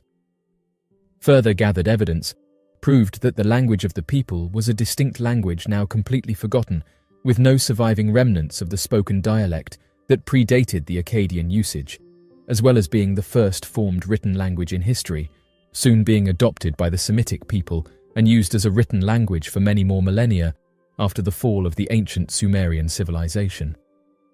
This loss of the language have left many experts puzzling over its formation, influence, and possible similar-sounding language descendants in the modern day, to trace the evolution of language across humanity. Though it was, at one time, believed that the Akkadian language was similar to that of the Sumerian, given the adoption of cuneiform, it is now known that the language may not have sounded anything alike and seems to be a relic of the past, with no evidence or trace of such a dialect existing in the modern day. Uncovering the mysteries of the language could prove to help researchers to better understand the formation of languages, the evolution of languages over time, as well as the major influences that the ancient Sumerian civilization had, being one of the first ever civilizations to have risen around the world. Throughout history, various ancient civilizations and cultures have left behind intriguing artifacts and symbols that continue to baffle archaeologists and historians. One enigmatic motif that has captured attention is the depiction of a handbag in ancient carvings, sculptures and artworks found across different countries and cultures. Interestingly, a man came forward and said that he discovered one of these handbags in the Middle East. He went on to detail that he's a digger that looks for ancient artifacts, and notes that many of his discoveries have been sent to museums across the world. He shared this photograph with us, saying that it was his most recent discovery and that it closely resembled those handbags that can be seen in ancient Sumerian carvings. The man said that the handbag is a symbol characterized by its distinct shape and handle, and has been discovered in diverse regions and time periods. From ancient Egypt to Mesopotamia, from Mesoamerica to Easter Island, representations of this enigmatic object have been unearthed, suggesting a shared significance across vast distances and cultural boundaries. The handbag appears in reliefs, statues and hieroglyphs, raising questions about its symbolic meaning and potential cultural exchange. Oddly enough, he said that when he discovered this artifact, someone approached him about buying it. He found this strange, as at the time he didn't tell anyone about the discovery, and found it odd how this individual knew about this object. The digger said the man was very keen to buy it, and asked whether anyone had seen it, at which point he said that he hadn't shared any photographs of it. What the man found strange about this individual was how badly they wanted this artifact, and the digger said that to this day, this was the most expensive item he sold, saying that the mysterious individual gave him tens of thousands of dollars for it. When the digger asked the man about his name and where he was from, he said that the strange individual ignored him, but did say that before he left, the man said that if he found any more of these items, that he would be in contact. The digger found this strange, as he had never seen this man before, and couldn't understand where he came from and how he knew about this discovery. Luckily enough, the digger had taken some photographs of the objects shortly before he was approached, and was able to share them with us. As of right now, the digger is baffled by the experience and couldn't understand why the man wanted the object so desperately.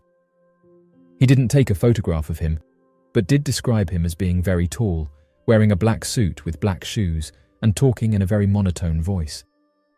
He said that he's never seen the man before, and that he didn't blend in with anyone from the area. The digger said that he has no idea where the artifact was taken, or whether it was purchased by a museum or for himself. Scholars and researchers have proposed various interpretations for the handbag symbol. Some believe it represents a vessel of power or knowledge, carrying the secrets of ancient civilizations or spiritual wisdom. Others associate it with the concept of rebirth, symbolizing the journey of the soul or the transition between different realms. The handbag has also been linked to prosperity, suggesting a connection to rituals or beliefs related to sustenance and growth. The presence of the handbag symbol across different cultures and geographical locations highlights the possibility of cross-cultural connections and exchanges in ancient times.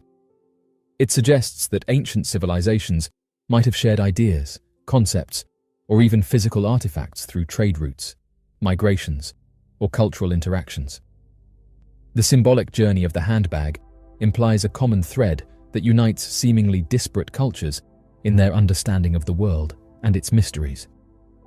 The handbag symbol has sparked numerous theories and speculations. Some propose advanced influence, suggesting that ancient civilizations received advanced knowledge or technology from otherworldly beings. Others interpret it as a symbol of a lost civilization or an ancient global culture that predates known history. However, these theories remain speculative, and further research and archaeological evidence are necessary to provide conclusive explanations. The enigmatic handbag symbol found in ancient carvings across cultures and countries continues to captivate the imagination and provoke questions about our shared human experience. Its presence suggests a common language of symbolism that transcended time and geographic boundaries. While interpretations vary, the handbag remains a potent symbol representing mystery, power, and hidden knowledge. Unraveling its true meaning requires interdisciplinary research, comparative analysis, and a deeper understanding of the cultures that left behind these ancient depictions. The handbag symbol invites us to embark on a symbolic journey, connecting the threads of humanity's past and offering a glimpse into the universal concepts that unite us. The ancient Sumerians, who inhabited the land of Mesopotamia, present-day southern Iraq, between the 4th and 3rd millennia BCE, were a remarkable civilization that laid the foundation for many aspects of human culture and civilization. Central to their worldview was a diverse pantheon of gods and goddesses, each associated with different aspects of life, nature, and the divine order. The Sumerian pantheon was a complex assembly of gods and goddesses, with each deity holding specific dominion over various realms. Among the prominent deities were Anu, the god of the heavens, Enlil, the lord of the air and storms, and Inanna, the goddess of love. The divine hierarchy established the power dynamics among the gods, with Enlil often regarded as the highest authority. Sumerian mythology featured captivating creation stories and narratives that explained the origins of the universe and humanity. One of the most renowned tales is the Enuma Elish, which describes the struggle for supremacy between the gods, culminating in the creation of the world. Another notable myth involves the epic hero Gilgamesh, who embarks on a quest for immortality, showcasing themes of mortality, friendship, and the nature of divinity. The gods played a significant role in Sumerian society, influencing various aspects of life, from governance and law to agriculture and warfare. The king, as the representative of the gods on earth, held a sacred role and derived his authority from divine endorsement. Legal codes and administrative systems were established with the gods' guidance, ensuring justice, order, and social harmony. Additionally, the gods were invoked for protection, success in battle, and bountiful harvests. Sumerian religion and mythology had a profound impact on subsequent cultures in Mesopotamia and beyond. One of the most significant contributions of the Sumerians was the development of the first known writing system, known as cuneiform. Using wedge-shaped impressions on clay tablets, Sumerian scribes recorded economic transactions, religious texts, historical accounts, and literature. Cuneiform was a complex system that allowed for the dissemination of knowledge, fostering the growth of literature and the preservation of cultural heritage. The Sumerians established some of the earliest known legal codes, such as the Code of Ur-Nammu and the Code of Lipit Ishtar, which laid the groundwork for later legal systems. These codes emphasized justice, fairness, and the protection of individual rights. Additionally, the Sumerians developed administrative systems, with officials responsible for taxation, record-keeping, and maintaining public infrastructure.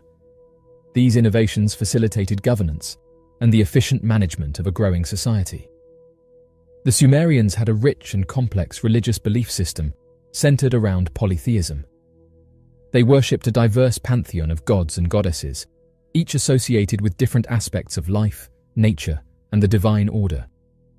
Their religious rituals and ceremonies played a vital role in society, ensuring the well-being and prosperity of their communities. The legacy of the Sumerians extends far beyond their own civilization. Their inventions and cultural achievements heavily influenced later civilizations in Mesopotamia and beyond. The cuneiform script spread to other cultures, including the Akkadians, Babylonians, and Assyrians.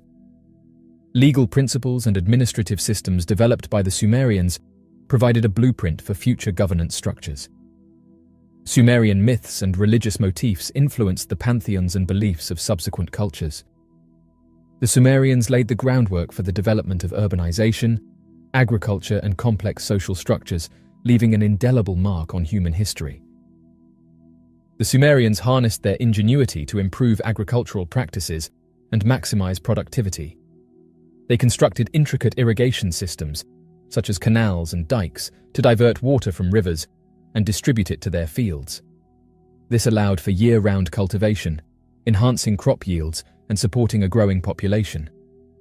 The use of the plough, pulled by oxen, revolutionized farming by facilitating efficient tilling of the soil and preparing it for planting. The Sumerians were skilled in working with metals, particularly copper and bronze. They developed techniques to extract and refine these metals, enabling the production of tools, weapons, and decorative objects. Copper and bronze alloys were employed in the creation of intricate jewelry, statuettes, and ornamental items, showcasing the Sumerians' artistic sensibilities and craftsmanship. The Sumerians recognized the importance of transportation and trade for their expanding civilization. They constructed road networks connecting various city-states and established river trade routes, utilizing boats and barges to transport goods along the Tigris and Euphrates rivers. Their mastery of watercraft allowed for efficient movement of goods, facilitating trade with distant regions and fostering cultural exchange. Sumerian architecture reflected their advanced understanding of engineering principles. They constructed impressive structures using mud bricks, designing multi-story buildings with flat roofs and intricate facades. The Sumerians developed innovative construction methods, including the use of arches, vaults, and buttresses, which provided stability and allowed for the construction of monumental edifices such as ziggurats and city walls. Joseph of Cupertino levitation. Saint Joseph of Cupertino is a character of legend. It's reported that by his mid-20s he was able to take to the skies and float around effortlessly. The beginning of Joseph's life was truly challenging and tragic. For one, his father passed away, leaving a mountain of debt that caused his family home to be confiscated. His mother was forced to give birth to him in a shed behind that house, inside which they hid from the creditors. She was far from capable of truly caring for Joseph, as he needed her to physically, mentally, and emotionally. She was unable to feed him well, and he was undernourished and sickly from the beginning. She became frustrated with him and could not hold back abusing him and taking out her frustrations on him. Later in life, Joseph was unable to learn at school or in an apprenticeship with a shoemaker. Many people who met Joseph supposedly reported him as dull and absent-minded, unable to form thoughts into speech and communicate like his peers. In fact, the only thing he seemed interested and capable of was becoming a servant of a monastery. He was transformed by this, became much gentler and kinder, and began begging for the poor. In time, he would be given another chance and become a Catholic priest in 1628. Many occurrences of Joseph's flights from then on are proclaimed. He was said to have flown up to plant a cross into its socket for some labourers, soar into the sky and hover over a crowd of people during a feast, and was even witnessed levitating by Pope Urban VIII. This earned him the nickname the Flying Saint. He was also reported to unblind and cure many sick children, so much so that the ill began to seek him out. Miracle of the Sun in Fatima. In 1917 in Fatima, Portugal, many people claimed to have witnessed the sun moving. As they looked up into the sky, it became a well-defined, dull, great white disk which spun around and moved about the sky above them. Some witnesses say they saw the sun come closer to them, while others saw everything in a deep amethyst colour. One thing is for sure though, this was no ordinary Friday. Around noon that day in Fatima, spectators of the phenomenon began to see a change in the atmospheric conditions. Prior to this, it had been muddy and wet, and the air around them seemed to change. Then, as described by one man who was present, the sun started breaking. Nobody had any clue what was going on, and their view of our nearest star began warping and shifting. It appeared to spin and whir around in the sky, changing colours, and some thought it even came closer to the earth.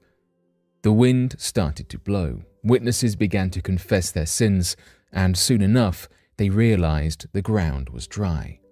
Their clothes were also dry. Many witnesses of this event believe it to be a true miracle, and supposedly the event quelled a growing atheist population at the time.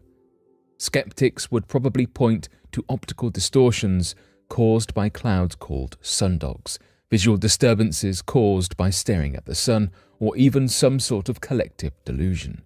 After all, there is no evidence that it rained as much as some witnesses claimed it did. Also, if the sun itself began moving and changing, it's likely that some of the millions of other people below the same sun would have reported the same things. All these people in Fatima, however, were there to witness a miracle told in Christian prophecy. It's quite possible that while expecting to witness a miracle, they happened to see some disturbances in their optical view of the sun due to clouds of ice crystals or stratospheric dust. While possible that reports such as that of seeing a violet hue over everything were due to retinal damage from staring at the sun for too long, the biggest hole in the story is that most of the reports of the event have differing details. Some saw purple everywhere. Some others saw a blue and yellow sun, and some say it was brighter, clearer, and closer. Regardless of what you truly believe occurred in Fatima in October of 1917, the phenomenon is historic and mystical.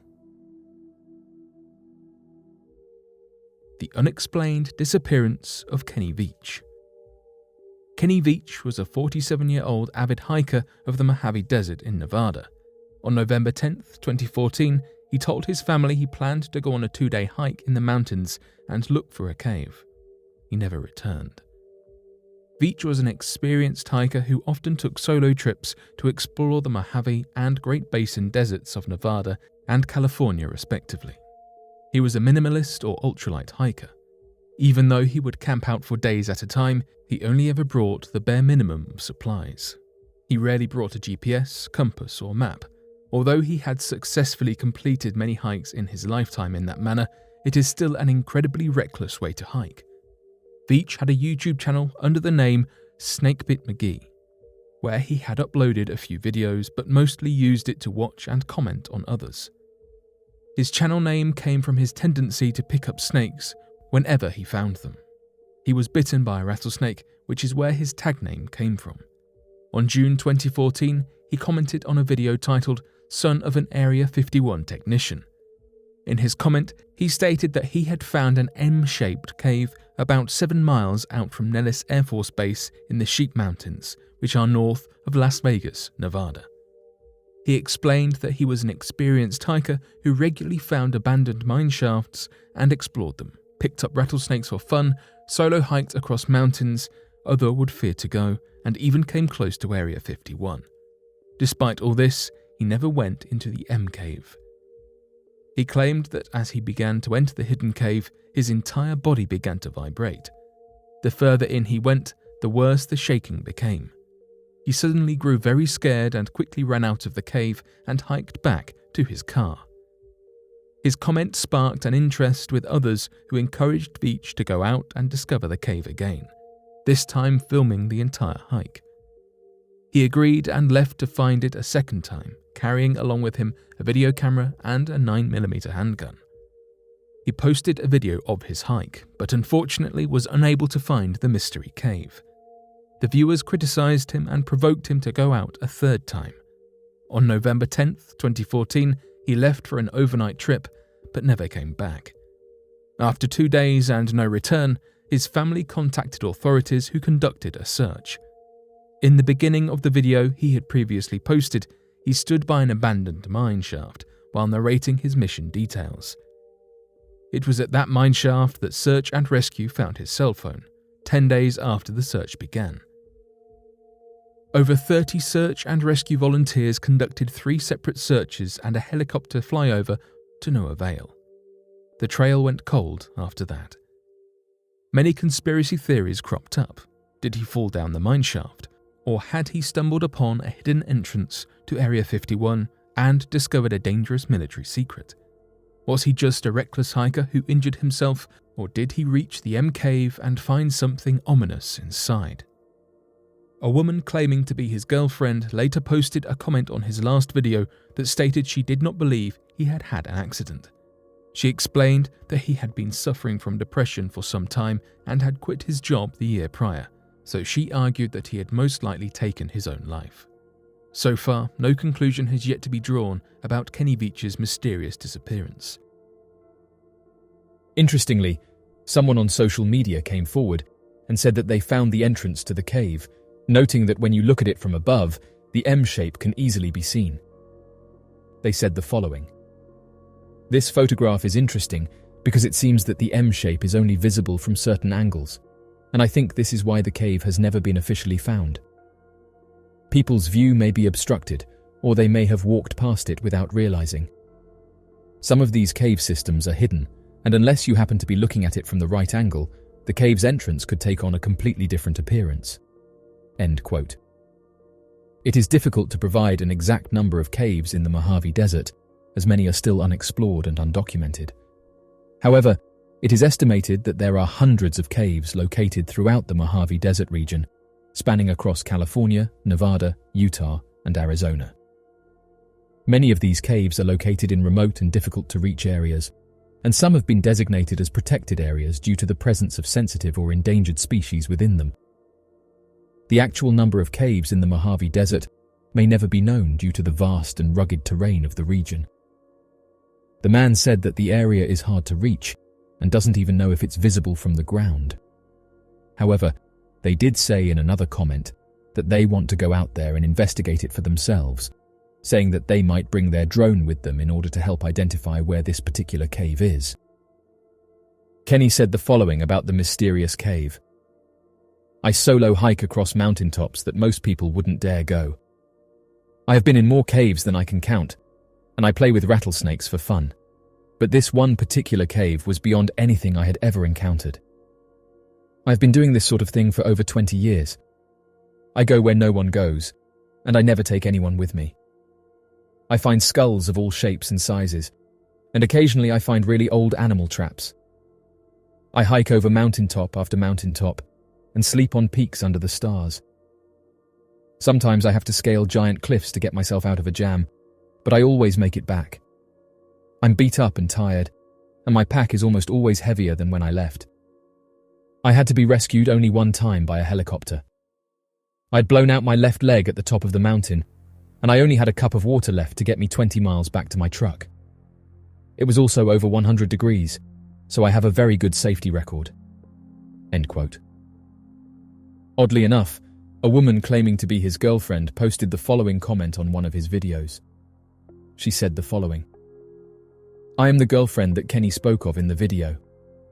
There are so many posts, and I had no idea until a friend let me know. So many people are wondering what happened and guessing different things.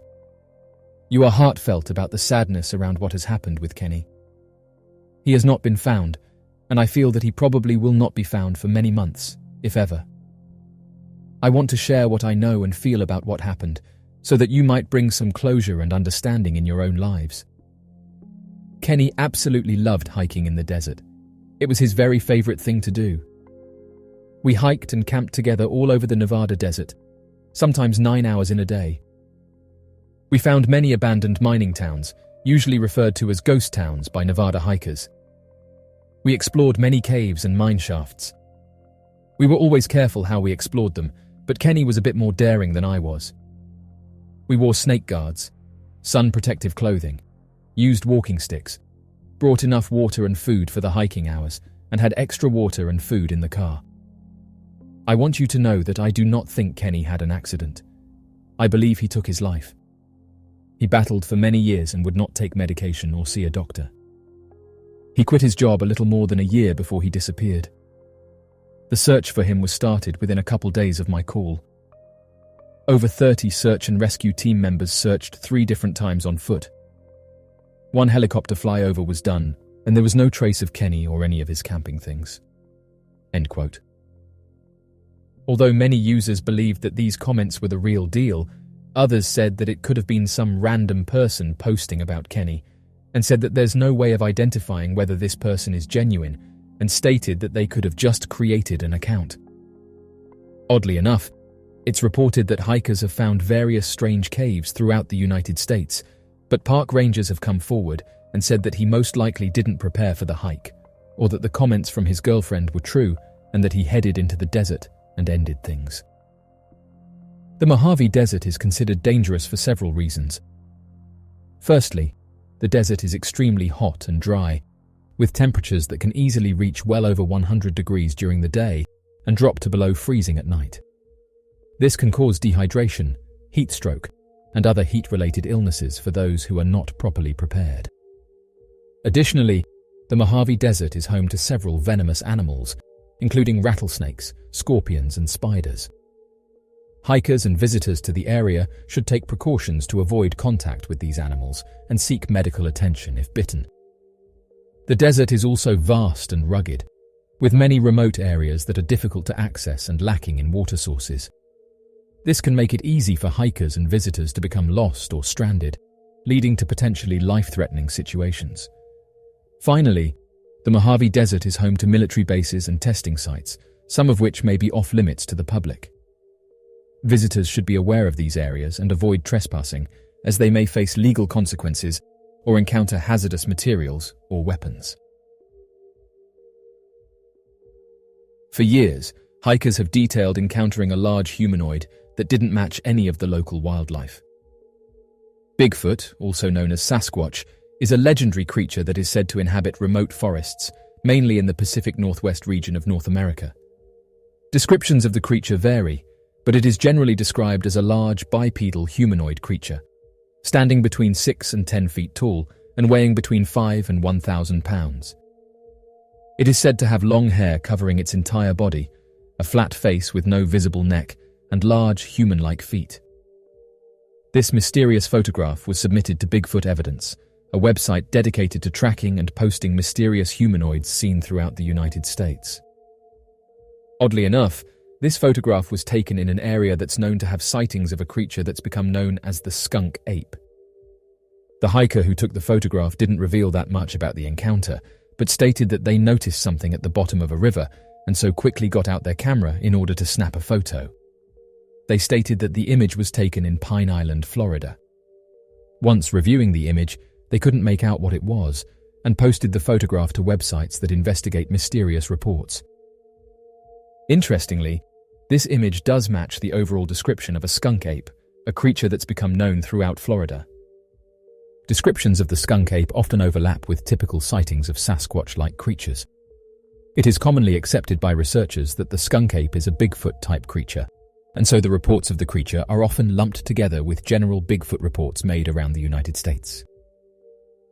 Interestingly, this man isn't the only person to report an encounter with one of these creatures. The average sightings of the creature are typically only reported around Florida and Louisiana, and add the atypical description that the creature is different from average sightings due to its putrid smell and the fact that it dwells within swamps. The descriptions of the creature's odor are often conflicting, with many eyewitness reports claiming that the smell is impossible to compare to any other known smell. Some witnesses have claimed that the smell of the creature was similar to a swampy fish smell, with a mixture of rotten fish and eggs. An even smaller minority of witnesses have claimed that the creature gives off a somewhat chemical smell, comparing it to hydrogen sulfide, methane, or swamp gas. However, the odor of the creature is reportedly exactly similar to that of a skunk, which is where the creature derives its name.